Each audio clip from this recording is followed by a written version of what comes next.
बिस्मिल्लाहिर्रहमानिर्रहीम। अस्सलाम वालेकुम नाज़रीन, आप यूट्यूब चैनल देख रहे हैं, मैं इमरान खान हूँ। नाज़रीन, सबसे पहले डोनाल्ड ट्रंप का स्टेटमेंट। डोनाल्ड ट्रंप ने एक मरतबा फिर यू टर्न लिया है। डोनाल्ड ट्रंप ने पहले बहुत थोड़ा टाइम दिया था, 2 दिन का टाइम दिया और ये कहा कि मैं सारा एनर्जी इंफ्रास्ट्रक्चर तबाह कर दूंगा, लेकिन उसके बाद ईरान ने बताया कि वो भी इसके मुकाबले में ऐसी ही कार्रवाई करेगा और फिर उन्होंने बता भी दिया कि कहाँ कहाँ पर करेगा। फिर ईरान ने 2 हमले किए इसराइल के ऊपर इस नौयत के कि जिसके बाद खतरे की घंटी बज गई और फिर डोनाल्ड ट्रंप ने कहा जी कि मैं 5 दिन का मजीद वक्त दे रहा हूँ और इसके अंदर कोई मुज़ाकरात हो जाएंगे। डोनाल्ड ट्रंप के दावे अपनी जगह पे, ईरान जो है वो लगातार मुस्तरद करता चला आ रहा है, उसके मामला अपनी जगह पे। अब एक मरतबा फिर वो 5 दिन जब गुजरने का वक्त आ रहा था तो ट्रंप ने 10 मजीद दिन आगे बढ़ा दिए हैं। ट्रंप का पहले आप ट्वीट देख लें जो डोनाल्ड ट्रंप ने किया।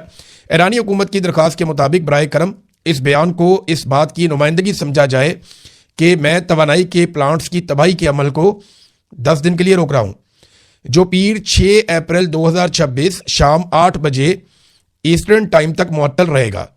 मुज़ाकरात जारी हैं और फेक न्यूज़ मीडिया और दीगर के बरक्स गलत बयानात के बावजूद ये बातचीत बहुत अच्छे तरीके से आगे बढ़ रही है। इस मामले पर आपकी तवज्जो का शुक्रिया। ये ट्रंप ने कहा, यानी एक मरतबा फिर ट्रंप ने 10 दिन दे दिए कि जनाब 10 दिन और हम मुज़ाकरात कर लेते हैं। अब ये ट्रंप ने 10 दिन और क्यों दिए, सवाल तो ये पैदा होता है, ट्रंप ने 10 दिन दिए हैं या 10 दिन लिए हैं। अगर तो इन्होंने एक बड़ा हमला करना है जिसके बारे में अमेरिका से खबरें आ रही हैं, उनके अपने सहाफ़ी और सोर्सेज दावा कर रहे हैं और इस किस्म की तैयारियां भी मिडल ईस्ट में देखने में आ रही हैं। ईरान भी कहता है कि यहाँ पे कोई फॉल्स फ्लैग ऑपरेशन करने की तैयारियां हो रही हैं, यानी पाकिस्तान में कोई कार्रवाई हो सकती है, ईरान और खलीज में कोई कार्रवाई हो सकती है। मस्जिद अक्सा के बारे में उन्होंने कहा जी वहाँ पर कुछ फॉल्स फ्लैग ऑपरेशन हो सकता है और हरमैन शरीफैन के इलाकों में जो है वहाँ पर कोई कार्रवाई करके तो ईरान के खाते में डाल के सबको इकट्ठा करके हमला किया जा सकता है। ये ईरानी सोर्सेज कह रहे हैं कि इस तरह हमारे खिलाफ किया जा सकता है। तो अगर तो कोई बड़ा ऑपरेशन करना है तो उसके लिए इसका मतलब है कि मजीद टाइम दरकार है, तो ये टाइम गेन किया गया। और दूसरा ये भी मुमकिन है कि जो सालसी करवाने की कोशिश कर रहे हैं ममालिक, वो अमेरिका को कायल करने की कोशिश कर रहे हों कि थोड़ा टाइम और आप निकालें, हम ईरान को मनाने की कोशिश कर रहे हैं, क्योंकि अभी तक तो ईरान माना नहीं है। ईरानी की आदत यह समझती है कि ये मुज़ाकरात सिर्फ इंटेलिजेंस गैदरिंग का जरिया है, यानी इन मुज़ाकरात के जरिए से जो ईरानी लीडर्स हैं जो बाकी बच गए हैं उनकी लोकेशंस पता करवाई जाएंगी और फिर उनके ऊपर ताबड़तोड़ हमले किए जाएंगे। जैसा कि कुछ अर्सा पहले अली लारिजानी के ऊपर अटैक किया गया था, जैसा कि आयतुल्लाह अली खामनई के ऊपर अटैक किया गया था। वो एक वीडियो मैंने देखी है, उसमें तो दर्जनों बम एक साथ बरसते हैं। आयतुल्लाह अली खामनई की आखिरी तस्वीर भी मुबैना तौर पर अब पब्लिक हुई है। ये एक CCTV कैमरा के अंदर से निकली हुई तस्वीर है, क्योंकि ये ऑनलाइन डाटा कहीं और जा भी रहा होगा, तो वहाँ से एक तस्वीर जारी की गई है। और ये दावा पहले आयतुल्लाह अली खामनई के बेटे ने कहा था कि मेरे वालिद को जब शहीद किया गया तो उस वक्त वो कुरान पाक की तिलावत कर रहे थे। तो इस तस्वीर में देखा जा सकता है कि आयतुल्लाह अली खामनई शहीद वो एक कुर्सी पे बैठे हैं, कुरान पाक की तिलावत कर रहे हैं और CCTV कैमरा मुबैना तौर पे ये तस्वीर उनकी है, मीडिया ये चला रहा है और ईरान के मीडिया ने ये बाकायदा तस्वीर जारी की है। तो अब ईरान को ये लगता है कि बाकी की आदत को भी ऐसे ही निशाना बनाएंगे और मार देंगे। अब इससे बचने के लिए ईरान संजीदा नहीं ले रहा इन मामलात को, बल्कि ईरान संजीदा इस मामले को ले रहा है कि आपने हुर्मुज़ को खुलवाने के लिए और ज़मीनी हमला करने के लिए अमेरिकन तैयारी कर रहे हैं। उस तैयारी के खतरे के पेश नज़र ईरान ने अब तक 10 लाख से ज़ायद रज़ाकारों को भर्ती कर दिया। यानी ईरान के जितने भी फोर्सेस के ऑफिस हैं या जहाँ पे फोर्सेस का उन्होंने सेंटर्स बनाए हुए थे, वहाँ तांता बंधा हुआ है नौजवानों का। नौजवान आ रहे हैं बड़ी तादाद में, हमें भर्ती करें, हम लड़ना चाहते हैं। तो रज़ाकारों को भर्ती किया जा रहा है और अब तक की इतला के मुताबिक 10 लाख से ज़ायद रज़ाकारों को मुतहर्रक किया गया है, उनकी तंजीम तैयार कर ली गई है ताकि अगर ग्राउंड के ऊपर आकर लड़े अमेरिकन फौजी तो उनके लिए मुसीबत बने। अब इसमें तो खुदकुश हमले भी हो सकते हैं और बहुत सारी चीज़ें भी हो सकती हैं। तो ये कोई ऐसी जगह अमेरिकन के लिए नहीं होगी जहाँ पे वो आएंगे और आराम से आके वो कब्जा कर लेंगे। यहाँ लड़ाई किसी और नौयत की होगी। अफगानिस्तान में तालिबान के मुखालिफिन भी बहुत बड़ी तादाद में थे, यहाँ ईरान में सिचुएशन बिल्कुल मुख्तलिफ है। इनका कंट्रोल बहुत तगड़ा है, फिर इनकी हमायत बहुत तगड़ी है, लिहाजा ईरान बड़ी तादाद में लोगों को भी इकट्ठा कर रहा है। जबकि दूसरी तरफ अगर आप इसराइल की बात करें तो ये वायनेट न्यूज़ है, इसराइल का एक मीडिया है, उन्होंने इसराइली आर्मी चीफ की एक ऑडियो लीक जो है वो जारी की है उसके हवाले से खबर। और उसमें काबीना के इजलास के अंदर जो ज़मीर है आर्मी चीफ इसराइल का, वो ये स्टेटमेंट देता है और बड़ी सख्त सूरत हाल से आगाह किया, उसने खतरात से आगाह किया है जो इसराइली फ़ौज को इस वक्त जिनका सामना है। उसने कहा कि इसराइली फ़ौज ऑपरेशनल और अंदरूनी दबाव की वजह से अंदरूनी तौर पे टूट फूट का शिकार हो रही है। फ़ौज की ज़रूरियात बहुत ज़्यादा बढ़ रही हैं, हमें मज़ीद ताज़ा भर्तियों की बेहद ज़रूरत है, जबकि हुकूमत ताज़ा भर्तियों में इजाफे के लिए कोई कानून साजी भी नहीं कर पाई है। ज़मीर के मुताबिक फ़ौज अब ब्रेकिंग पॉइंट के करीब पहुंच गई है। और जो इसराइली आर्मी चीफ है उसने फौज को लाक 10 बड़े खतरात का तस्करा किया है। यानी इसराइली फौज की भी सूरत हाल इतनी अच्छी नहीं है। पब्लिक की तो पहले ही मैंने आपको बता दिया था, उनकी पब्लिक की तो हालत ऐसी है, वो तो सेनी मरीज बन गए हैं बंकरों के अंदर रह रह के। मैं देखें अच्छी तरह जानता हूँ, यहाँ पे नीचे बेसमेंट्स के अंदर घुस जाना, उनके अंदर रहना, कोई ज़िंदगी का काम ना करना, कई कई दिन वहाँ पे गुजारना, जैसे ही अलार्म बजे 15-20-25 सेकंड के अंदर अंदर अंदर घुस जाना, ये मुमकिन नहीं होता। अभी जो इसराइली सफ़ीर है वो वहाँ बैठ के रो रहा है यूएन में, वो आलमी फोरम के ऊपर कह रहे हैं जनाब हमारे साथ बड़ी ज्यादती हो रही है, हमारे पास चंद सेकंड होते हैं, हमने घुसना होता है। तो भाई ईरान के साथ ज्यादती नहीं हो रही। अब तक की जो इतला है उसके मुताबिक ईरान में जो लोग शहीद हुए हैं उनकी तादाद 2000 के करीब है, और जो लोग लबनान में शहीद हुए हैं, ये भी जो जंग चल रही है इसमें, उनकी तादाद कितनी है? उनकी तादाद 1000 के करीब है। और जो लोग गजा में जंगबंदी के बाद से लेकर अब तक शहीद हुए हैं उनकी तादाद 691 है, जबकि जख्मी हजारों की तादाद में है। और इसराइल वहां पे भी 2073 खिलाफ वर्जियां कर चुका है अब तक जंगबंदी की। तो नाज़रीन, एक और दावा किया था डोनाल्ड ट्रंप ने कि मुझे तोहफे के तौर पे 10 टैंकर दिए हैं तेल के, ईरान ने। यानी वो कहा था ना, वो तोहफा मिला, गैस एंड तेल का तोहफा मिला, तो 10 टैंकर जो है ना पानी के जो आते हैं जहाज, वो ईरान ने 10 टैंकर दिए, उन पर पाकिस्तानी झंडे लगे हुए थे। वो तब से लेकर अब तक पाकिस्तान के सोशल मीडिया के ऊपर रोला पड़ा हुआ है। वहाँ लोग सवाल ये पूछ रहे हैं कि क्या वो टैंकर पाकिस्तानी कौम को मिले जो पाकिस्तान के परचम लगा के वहाँ से निकाले गए, या पाकिस्तान ने निकाल के किसी और को दे दिए?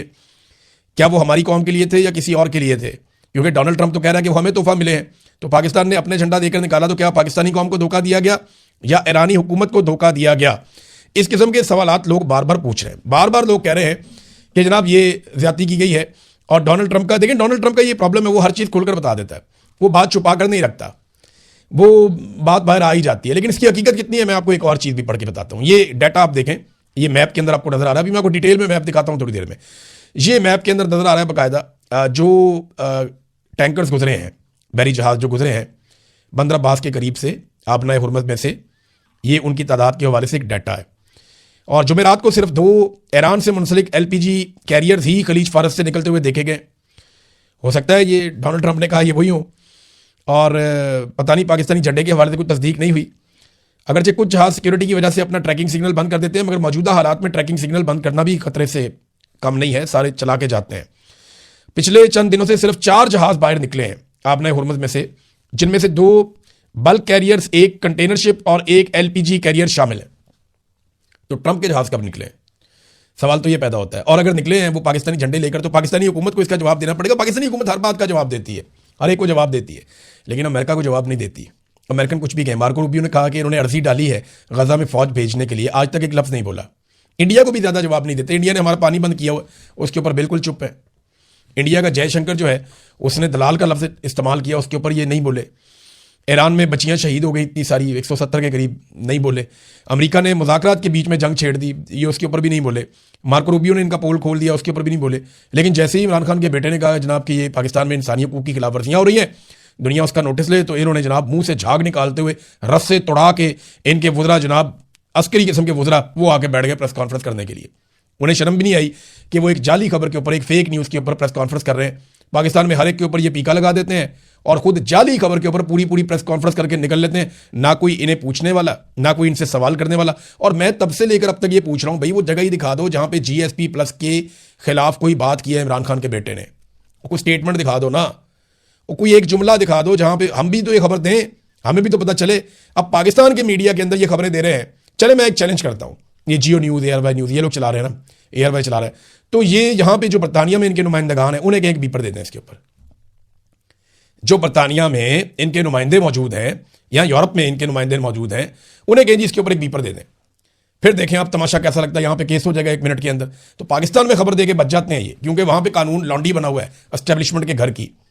लेकिन यहाँ पे नहीं बच सकेंगे, यहाँ पे कानून का सामना करना पड़ेगा। या झूठ बोलोगे तो माफ़ी मांगनी पड़ेगी बाद में, या फिर जेल जाना पड़ेगा, या फिर आपको अपना माली नुकसान बर्दाश्त करना पड़ेगा। इसके अलावा तो कोई और रास्ता है नहीं। अमरीकी फौजियों की हालत भी मैं आपको बता देता हूँ। अभी आपको इसराइलियों की बताइए, तो अमरीकी फौजी जो है वो होटलों में क़याम पजीर हैं अपनी जानें बचाने के लिए।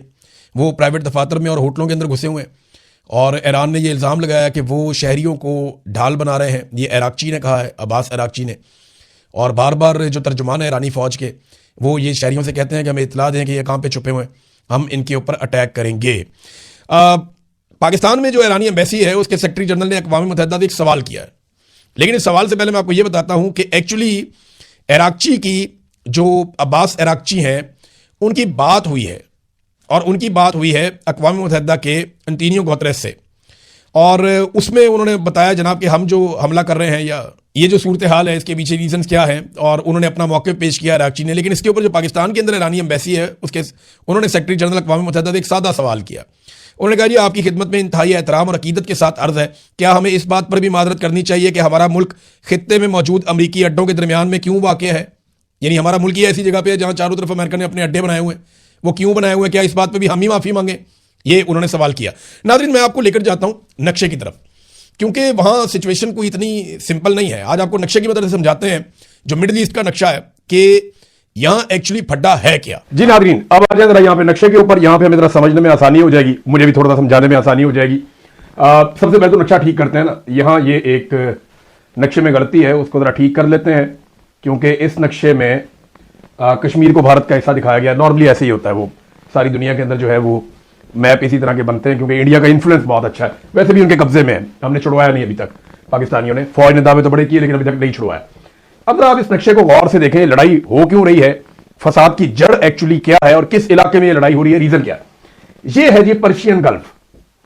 यहां पे है सारा खजाना, सारी दुनिया का खजाना, गैस, तेल, बड़े बड़े ज़खायर यहाँ पे। छोटे छोटे मुल्क हैं और बहुत अमीर हो गए, बहुत पैसा उन्होंने कमा लिया है। ये सऊदी अरब आपको येलो कलर का नजर आ रहा है, ये बहुत बड़ा मुल्क है, बाकी सारे मुल्क इसके इर्द गिर्द है। ये ऊपर आपको ईरान नजर आ रहा है। ये दो बड़े मुल्क यहाँ पे मौजूद हैं, पाकिस्तान के साथ ईरान है, आगे इराक है, ये सऊदी अरब है, यहाँ पे ये उर्दन है, ये पीछे ये वाला एरिया जो है ये है इसराइल, जहां पे सारी इसकी वजह से लड़ाई हो रही है। अब अमेरिका दुनिया के दूसरे कोने से आता है, आके यहाँ पे लड़ाई करता है। रीजन क्या है? ये जो एरिया ना सारा, ये यहाँ पे खजाना पड़ा हुआ है बेशुमार। सारे मुल्कों के पास बहुत सारे ऑयल और गैस के ज़खायर है, वो यहाँ पे, और यहां से दुनिया का 20% से ज्यादा ऑयल एंड गैस निकलता है और निकल के पूरी दुनिया का काम चलाता है, और बड़े बड़े ज़खायर है, मारे हुए दुनिया के ज़खायर है। तो पहले यहां पे अमेरिका ने अटैक किया था इराक पे, क्योंकि यहां पे बहुत सारे तेल के ज़खायर थे। फिर जनाब ये नीचे एक कुवैत है, कुवैत के साथ इराक की एक लड़ाई चलती रही बड़ा अरसा। ये कुवैत है जी, ये आपको नजर आ रहा होगा, ये कुवैत है। फिर इधर ये एक छोटा सा एरिया है, ये बहरीन है, और ये उससे थोड़ा सा बड़ा मुल्क है, ये कतर है, और ये उससे थोड़ा सा बड़ा मुल्क है, ये यूएई है, जिसको आप दुबई कहते हैं। ये वो ममालिक हैं, और ये एक सऊदी अरब है, बड़ा मुल्क, और ऊपर एक मुल्क ये है उर्दन। तो अगर आप इन मुल्कों को गिने तो एक UAE, Qatar, Bahrain, Kuwait, Saudi Arab और उर्दन, ये ममालिक हैं जिनके ऊपर बमबारी का शिकवा किया जा रहा है कि ईरान ने इनके ऊपर बमबारी की है। अब सिचुएशन जहां पे फंसी हुई है वो तो आपको पता है। इस गल्फ में से, इस जगह से सारा का सारा तेल निकलता है, गैस निकलती है और पूरी दुनिया को जाती है। यही पाकिस्तान को जो गैस और तेल जाता है वो यहां पे आ जाता है। ये मैं जरा इसको बिठा दूं 1 मिनट के लिए आपके लिए, ताकि ज्यादा आसानी हो जाए बाकी समझने में। ये जगह है जी, ये एरिया, यहां से जहाज चलते हैं, इधर आते हैं, इधर से ये है जी आबनाए हुर्मुज़, जहां से ये क्रॉस करते हैं और फिर ये मेन पानी में अरेबियन सी में दाखिल हो जाते हैं। यहां से चाहे पाकिस्तान चले जाएं, चाहे इंडिया चले जाएं, चाहे नीचे जापान चले जाएं, मालदीव चले जाएं, दुनिया के बाकी मुल्क इधर भी हैं, आगे जाके ऑस्ट्रेलिया भी आ जाता है। इधर जो है ओमान और यमन के पास से ये आगे अफ्रीका है, और ये वो एक एरिया है जिसे कहते हैं, ये जो ब्लैक लकीर आपको अब नजर आ रही है, ये है बाब मंदब। ये ऊपर आबनाए हुर्मुज़ जिसको ईरान ने बंद किया हुआ है, जिसको अमेरिका हर हाल में खुलवाना चाहता है, और यह है बाब मंदब जिसके एक तरफ यमन है और दूसरी तरफ जिबूती है। यह भी बहुत इंपॉर्टेंट है, यहां पे भी यूएई चाह रहा था उनका कंट्रोल रहे, और उसके कंट्रोल के लिए उन्होंने काफी कोशिश भी की। अच्छा, ये रेड सी है, ये तो पर्शियन गल्फ है ना जिसके अंदर सारा खजाना है, ये है रेड सी, ये बहुत इंपॉर्टेंट है। इसके एक तरफ सऊदी अरब है, ज्यादातर यमन है, सऊदी अरब है, और ऊपर जाके दूसरी तरफ जो है इसके वो जिबूती है, उसके साथ सूडान है, उसके साथ मिस्र है। तो मिस्र ने यहां पे एक नहर निकाली थी बहुत पहले, ये बड़े मुल्कों ने इसको कॉपरेट किया था, तो यहां से एक नहर निकली थी। यहां से जो नहर निकाली गई थी इसको नहर स्वेज कहते हैं। तो स्वेज के नाल से होता क्या है, यहां से सारा तेल और गैस इकट्ठा होता है, आबनाए हुर्मुज़ से गुजरता है, यहां से आता है, और यहां से बाब मंदब से गुजरता हुआ रेड सी से पूरा इस एरिया को क्रॉस करता है, और क्रॉस करके इसमें से गुजर के निकल जाता है, नहर स्वेज में से गुजर के निकल जाता है। और फिर जाता है कहां पे, ये पहुंच जाता है जनाब स्ट्रेट अवे यूरोप में। ये सारी यूरोपीय कंट्रीज है, ये जनाब तुर्की से शुरू हो जाता है, तुर्की है, सोफिया है, रोमानिया है, आगे ये इटली है, फ्रांस है, उधर स्पेन आ जाता है, ये स्पेन है, और ये ऊपर बाकी सारे मुल्क भी साथ साथ साथ साथ ये जर्मनी ऊपर आ जाता है, सारे ममालिक यहां पे हैं। तो इनको जो ऑयल एंड गैस मिलता है वो भी यहां से आता है। अब इनकी भी महंगाई बढ़ रही है, तो इसको खुलवाने की अमेरिका पूरी कोशिश कर रहा है, सर तोड़ कोशिश कर रहा है कि ये आबनाए हुर्मुज़ खुल जाए, क्योंकि ये सारा यहां ब्लॉक हो गया। बेशुमार बैरी जहाज यहां पे खड़े हैं। तो इसको खुलवाने के लिए यहां पे ताकत इकट्ठी करनी पड़ेगी इस जगह पे। इस जगह को बाबे मंदब को खुलवाने के लिए जो ताकत इकट्ठी करनी पड़ेगी वो यूएई के इस कॉर्नर पे इकट्ठी करनी पड़ेगी, ये इस एरिया में रियासत खैमा में। यहां पे ताकत इकट्ठी करेंगे तो ईरान के साथ अमेरिकन लड़ पाएंगे। अब बहुत बड़ी तादाद में फौजी आ रहे हैं, अगर करना है तो ऐसे करना है। ये एरिया जो है यहां पे बिल्कुल छोटा सा, जहां मैंने ये डॉट लगाया है, इस जगह को आप याद रखिएगा, बिल्कुल थोड़ा सा चंद किलोमीटर के फासले के ऊपर ही ईरान के करीब यहां पे खारक नाम का जजीरा है, जहां से ईरान अपना सारा का सारा तेल एक्सपोर्ट करता है। अमेरिका के दो चीजों पे फोकस है, एक वो ये कहता है कि वो इस जजीरे पे कब्जा करेंगे, नंबर एक। दूसरा वो ये कहता है कि वो इस बाबी मंडप को खुलवाएंगे जबरदस्ती। ईरान खुद ही खोल दे, वरना जजीरे पे कब्जा भी करेंगे, इसको भी खुलवाएंगे। ईरान ने वार्निंग जारी की है कि अगर इस जजीरे पे कब्जा किया गया तो वो फौरी तौर पे दो जगहों पे बड़ा भरपूर अटैक करेंगे, और अगर ये जबरदस्ती लड़ाई की गई तो। एक वो ये कहते हैं जो साहिली इलाका है, उनके जर्नलिस्ट ये क्लेम कर रहे हैं, बहुत सारे और लोग भी, ये जो यूएई का साहिली इलाका है इसके ऊपर वो कहते हैं जी कब्जा कर लेंगे। और दूसरा वो ये दावा करते हैं कि अगर इसके ऊपर अटैक किया गया तो यहां पे जितने भी ऑयल एंड गैस के जखायर हैं उन सब के ऊपर भी अटैक किया जाएगा। मैं उम्मीद करता हूं थोड़ा नक्शे के जरिए से हमें आसानी से समझ आ रही होगी। मैं भी नया हूं इसमें, आहिस्ता आहिस्ता मैं बेहतर हो जाऊंगा और ज्यादा बेहतर अंदाज में हम इसको समझ पाएंगे। जी नाज़रीन, मैं उम्मीद करता हूं कि आहिस्ता आहिस्ता हम इसको ज़्यादा बेहतर कर लेंगे, हम सीख लेंगे और ज़्यादा बेहतर अंदाज में समझ पाएंगे। ये मेरे लिए नया गैजेट है। तो बोर्ड ऑफ पीस नाज़रीन, आखिर में जाते जाते बोर्ड ऑफ पीस की जानिब से हमास को एक मुसव्वदा पेश किया गया है जिसमें 5 मराहिल में गजा को असलहे से बिल्कुल खाली कर दिया जाएगा और ये 8 महीने के अंदर पूरी कार्रवाई डाली जाएगी। और इसराइल और उनके शहरियों के पास असला मौजूद रहेगा, लेकिन फ़लस्तीनियों के पास किसी किस्म का कोई असला छोटा बड़ा मौजूद नहीं होगा। अब हमास ने इस मनसूबे को तबाहकुन करार दिया है। उन्होंने कहा जी हम तो इसकी मुखालफत करेंगे। फ़लस्तीनी एक मकबूजा कौम है जो मज़ामत का जायज़ हक रखते हैं। अब बोर्ड ऑफ पीस में पाकिस्तान भी है, इसराइल भी है।